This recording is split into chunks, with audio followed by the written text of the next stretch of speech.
Hello friends, welcome to study with Seema. अगर आप लोगों में से चैनल पर कोई भी नया है तो चैनल को सब्सक्राइब कर लें। इस पर हम लोग यूजीसी नेट पेपर फर्स्ट और पेपर 2 पॉलिटिकल साइंस की तैयारी करते हैं।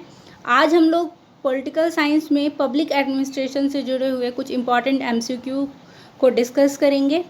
सबसे पहले हम क्वेश्चन फॉर यू को डिस्कस करेंगे, जो हमने आपसे पिछली वीडियो में पूछा था। क्वेश्चन था, निकोमेनियन एथिक्स किसके द्वारा लिखी गई है? आपके ऑप्शन थे प्लेटो, एरिस्टोटल, मैकियावेली और ऑप्शन डी था इनमें से कोई नहीं। तो इसका राइट आंसर होगा एरिस्टोटल की। ये पुस्तक है निकोमेनियन एथिक्स, जिसमें वो बताते हैं कि एक व्यक्ति कैसे गुड लाइफ जी सकता है, कैसे एथिकल लाइफ जी सकता है, इन सब बारे में वो चर्चा करते हैं इसमें। आज का फर्स्ट क्वेश्चन है, लोक प्रशासन का पहला चरण कब से कब तक माना जाता है? What is the time period of first phase in evolution of public administration? कुछ लोगों ने ये कहा था कि आप क्वेश्चन इंग्लिश में भी डालें, तो हमने ट्राई किया है। अगर इसमें कोई भी त्रुटि होती है तो माफ़ कीजिएगा, लेकिन मैंने अपनी तरफ से पूरी कोशिश की है। आपके ऑप्शन हैं 1887 से 1926, बी 1887 से 1925, सी 1987 से 2026 और डी 1987 से 2001। तो इसका राइट आंसर क्या होगा? जल्दी से अपने आंसर को चूज करिए। तो लोक प्रशासन का पहला चरण 1887 से 1926 के टाइम पीरियड में माना जाता है। लोक प्रशासन के अगर हम विकास की बात करें तो इसे हम 5 चरणों में पढ़ते हैं। कहीं कहीं आपको 6 चरण भी मिलेंगे जो 1991 से अब तक का बताते हैं, लेकिन ज़्यादातर आपको 5 चरण मिलेंगे। पहला चरण जो है वो 1887 से 1926 के टाइम पीरियड में है, और इस टाइम पीरियड में पॉलिटिक्स एडमिनिस्ट्रेशन डाइकोटमी इसे कहा जाता है, क्योंकि इस टाइम पीरियड में पॉलिटिक्स और एडमिनिस्ट्रेशन को अलग माना गया था। हिंदी में हम इसे राजनीतिक प्रशासन विभाजन के नाम से जानते हैं। स्टेज 2 आता है 1927 से 1937 तक। इस टाइम पीरियड को हम लोग जानते हैं प्रिंसिपल ऑफ एडमिनिस्ट्रेशन, या फिर गोल्डन एज के नाम से भी इसको हम लोग जानते हैं। प्रशासन के सिद्धांत या सिद्धांतों का स्वर्ण युग। इस टाइम पीरियड में क्या हो रहा था कि प्रशासन के सिद्धांतों को बनाए जाने पर जोर दिया गया, इसलिए हम इसे सिद्धांतों का स्वर्ण युग या गोल्डन एज भी कहते हैं। स्टेज 3 यानी कि तीसरा चरण आता है आपका 1938 से 1947 तक, जिसे हम चुनौती का युग कहते हैं या एरा ऑफ चैलेंज कहते हैं। स्टेज 4 आता है आपका 1948 से 1970 तक, जिसे हम लोग क्राइसिस ऑफ आइडेंटिटी और पहचान के संकट के नाम से जानते हैं। और स्टेज 5 आता है आपका पब्लिक पॉलिसी पर्सपेक्टिव, जो 1971 के बाद से माना जाता है, और हिंदी में से क्या कहते हैं? लोक नीति परिप्रेक्ष्य। तो क्वेश्चन इस पे ऐसे आ सकता है कि पब्लिक एडमिनिस्ट्रेशन के विकास में कौन सा टाइम पीरियड है जिसे हम लोग सिद्धांतों के स्वर्ण युग के नाम से जानते हैं? तो आपको पता होना चाहिए कि दूसरे चरण को हम लोग सिद्धांतों के स्वर्ण युग के नाम से जानते हैं। क्वेश्चन ये भी आ सकता है कि तीसरा चरण किस नाम से जाना जाता है, चौथा चरण किस नाम से जाना जाता है। तो ये आपको याद रखना है, और टाइम पीरियड भी इसके याद रखने हैं। क्वेश्चन नंबर 2 है, पोस्टकोव दृष्टिकोण के जनक कौन है? पोस्टकोव वॉज कॉइन्ड बाय, किसने इसका, कौन इसके प्रोपाउंडर है, ये आपको बताना है। आपके ऑप्शन है Luther Gulick, B LD. White, सी दोनों और डी कोई नहीं। तो इसका राइट आंसर हो जाएगा लूथर गुलिक ने पोस्टकोव दृष्टिकोण को स्थापित किया था, और वो इसके जनक माने जाते हैं। तो पोस्टकोव दृष्टिकोण है क्या? पोस्टकोव दृष्टिकोण लूथर गुलिक द्वारा कब दिया गया था? 1935 में दिया गया था, और ये सभी प्रशासन के लिए आवश्यक चरण हैं। पोस्टकोव का फुल फॉर्म क्या है? पी स्टैंड फॉर प्लानिंग यानी कि नियोजन, ओ स्टैंड्स फॉर ऑर्गेनाइजिंग यानी कि संगठन, एस स्टैंड फॉर स्टाफिंग यानी कि कर्मचारियों की नियुक्ति करना, डी स्टैंड फॉर डायरेक्टिंग निर्देशन करना, सी ओ स्टैंड फॉर कोऑर्डिनेटिंग यानी कि समन्वय करना, और आर स्टैंड फॉर रिपोर्टिंग यानी कि प्रतिवेदन करना, और बी स्टैंड फॉर बजटिंग। तो ये सभी प्रशासन के कुछ प्रमुख चरण हैं जिसे हम लोग पोस्ट कोप के नाम से जानते हैं, और लूथर गुलिक ने इसका प्रतिपादन किया था 1935 में। तो आई होप आपको ये क्लियर हुआ होगा। अगर वीडियो पसंद आ रही हो तो वीडियो को लाइक ज़रूर करें और अपने दोस्तों में शेयर करें। क्वेश्चन नंबर 3 है, नवलोक प्रशासन की प्रथम पाठ्य पुस्तक किसने लिखी है? The first book on new public administration is written by. आपके ऑप्शन हैं Frank Marini, B Nigro, C L D. White और डी वुड्रो विल्सन।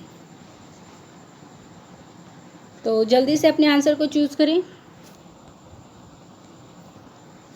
तो इसका राइट आंसर होगा फ्रैंक मैरिनी ने नवलोक प्रशासन की प्रथम पाठ्य पुस्तक लिखी थी, और वो उनकी पुस्तक कौन सी थी? Toward a new public administration the Minnowbrook perspective 1971 में ये पब्लिश हुई थी, फ्रैंक मैरिनी के द्वारा लिखी गई थी, और नवलोक प्रशासन न्यू पब्लिक एडमिनिस्ट्रेशन की पहली पुस्तक मानी जाती है। क्वेश्चन नंबर 4 की ओर चलते हैं। लोक प्रशासन की प्रथम पाठ्य पुस्तक किसने लिखी है? The first book on public administration is written by. आपके ऑप्शन है Frank Marini, B Waldo, C L D. White और डी वुड्रो विल्सन। तो इसका राइट आंसर क्या हो जाएगा? ऑप्शन सी आपका बिल्कुल राइट आंसर हो जाएगा, एल.डी. वाइट। एल.डी. वाइट ने लोक प्रशासन की प्रथम पाठ्य पुस्तक लिखी थी और उसका नाम क्या था? Introduction to the study of public administration, जो कि 1926 में पब्लिश हुई थी। क्वेश्चन नंबर 5 है, प्रशासनिक सिद्धांतों को चुनौती किस चरण में दी गई? In evolution of public administration which phase is known as era of challenge. अभी हमने इसको डिस्कस किया कि 5 चरणों में हम लोक प्रशासन के विकास को देखते हैं, और उन 5 चरणों को हम किस किस नाम से जानते हैं। तो आप लोग याद करने की कोशिश करें कि एरा ऑफ चैलेंज यानी कि चुनौती का चरण किस चरण को कहा गया है। आपके ऑप्शन है पहला चरण, बी दूसरा चरण, सी तीसरा चरण और डी चौथा चरण। तो इसका राइट आंसर क्या हो जाएगा? तीसरे चरण को हम लोग चुनौती के चरण यानी कि एरा ऑफ चैलेंज के नाम से जानते हैं। पहले चरण को किस नाम से जानते हैं? पॉलिटिक्स एडमिनिस्ट्रेशन डाइकोटमी यानी कि राजनीतिक प्रशासन द्विभाजन। दूसरा चरण किस नाम से जाना जाता है? प्रशासन के सिद्धांत या फिर एडमिनिस्ट्रेशन थ्योरी ऑफ एडमिनिस्ट्रेशन, या फिर दूसरे चरण को और किस नाम से जानते हैं? गोल्डन एज या फिर सिद्धांतों के स्वर्ण युग के नाम से भी जानते हैं। चौथा चरण किस नाम से जाना जाता है? चौथा चरण जाना जाता है पहचान के संकट के नाम से। तो राइट आंसर इसका क्या होगा? ऑप्शन नंबर सी तीसरा चरण। क्वेश्चन नंबर 6 है, किसने यह सिद्ध किया कि लोक प्रशासन विज्ञान नहीं है? Who said that public administration is not science? आपके ऑप्शन हैं Luther Gulick, B Simon, C Robert Dahl और डी नीग्रो। तो इसका राइट आंसर क्या हो जाएगा? तो ये कहा था आपके रॉबर्ट डाहल ने कि लोक प्रशासन विज्ञान नहीं है। क्वेश्चन नंबर 7 है, the functions of the executive, जो कि 1938 में पब्लिश होती है, किसकी पुस्तक है? Who wrote this book? आपको ये बताना है ऑथर कौन है the function of the executive book के। आपके ऑप्शन हैं Henry Fayol, Chester Barnard, F.W. Taylor, Mary Parker Follett.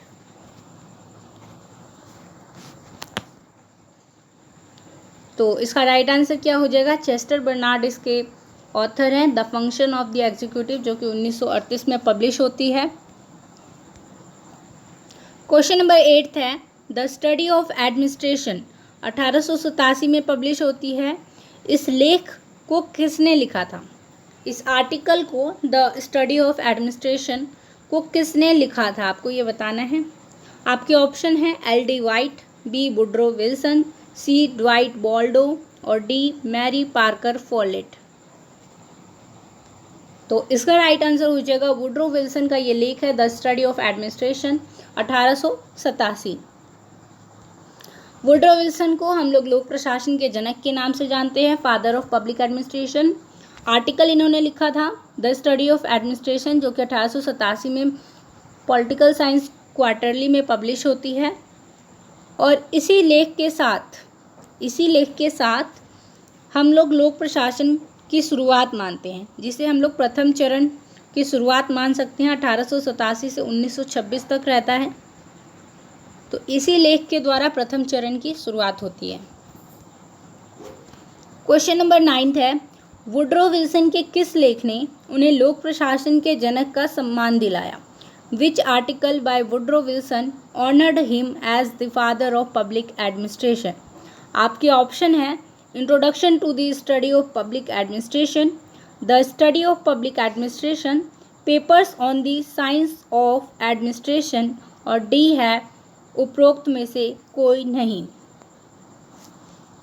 तो इसका राइट आंसर क्या हो जाएगा? Option number be the study of public administration, जो कि 1887 में पॉलिटिकल साइंस क्वार्टरली में पब्लिश हुई, वुड्रो विल्सन के द्वारा लिखी गई थी। इसी लेख के कारण उन्हें फादर ऑफ पब्लिक एडमिनिस्ट्रेशन यानी कि लोक प्रशासन के जनक का सम्मान मिला।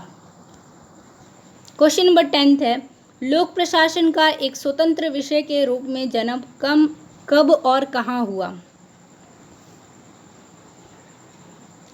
When and where public administration evolved as an independent discipline? आपके ऑप्शन है 1937 में जर्मनी में, 1987 में अमेरिका में, 1970 में अमेरिका में या 1887 में अमेरिका में। तो लोक प्रशासन का एक स्वतंत्र विषय के रूप में जन्म कहाँ हुआ? 1887 में जन्म हुआ इसका अमेरिका में। तो आज के क्वेश्चन यहीं पे ख़त्म होते हैं और इसी के साथ आता है आपके लिए क्वेश्चन फॉर यू, जो कि है एक स्टेटमेंट कि एक संविधान की रचना करना आसान है मगर उसे चलाना मुश्किल है। ये कथन किसका है? Who said that it is getting to be harder to run a constitution than to frame one? आपके ऑप्शन है Woodrow Wilson, Henry Fayol, C Simon और डी वॉल्डो। आप लोगों को कमेंट में लिखना है कि आपके 10 में से कितने क्वेश्चन सही हुए और इसके साथ ही आपको क्वेश्चन फॉर यू का आंसर भी देना है। अगर वीडियो पसंद आई हो तो अपने दोस्तों में शेयर करें और वीडियो को लाइक करें। चैनल को सब्सक्राइब नहीं किया है तो चैनल को सब्सक्राइब करें। इसी के साथ आज के लिए इतना ही। Thanks for watching. Have a nice day.